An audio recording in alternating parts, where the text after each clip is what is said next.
With a dusting of winter snow, this valley looks serene, even beautiful. But this empty white expanse was once a town of 24,000 people.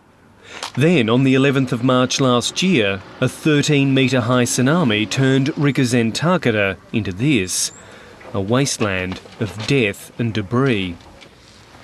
When I came here a couple of days after the wave struck, I met Teriko Kano. She'd sheltered inside her house as the tsunami swept it and her down the valley for more than a kilometre before crushing it to pieces. I did feel at one stage that I was about to die, but I was saved by a miracle. 12 months on, Teriko Kano and her brother have come to the place where their parents' home once stood. A few fragments of people's lives remain, but there's no trace that their family ever existed here. This lone pine tree was meant to be a symbol of Rikuzentakata's resilience. It's the only survivor out of a forest of 70,000 pines that stood here. They were all swept away by the tsunami. But this pine now is dying as well, the victim of the salt water from the tsunami, which is now poisoning its roots.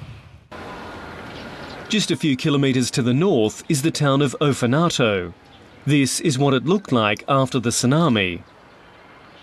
A year on, new buildings are shooting up, on the very ground swallowed by the waves. It's a beautiful, the wave. Last March, I met Hisato Yamazaki, who lost his house as well as more than 20 friends and relatives in the massive waves.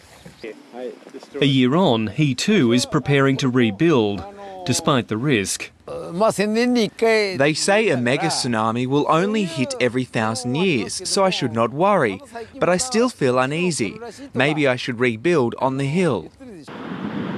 All along this coastline, jagged ridges of rubble are piled ever higher. Only 5% of the estimated 23 million tonnes of debris has been disposed of. I still feel deep sorrow. I desperately want to return to Rikuzentakata to live. The tsunami reduced Rikuzentakata to a stinking hellhole. 12 months on, most of the mess is gone, leaving a vast white emptiness in its place. Mark Willacy, ABC News, Rikuzentakata.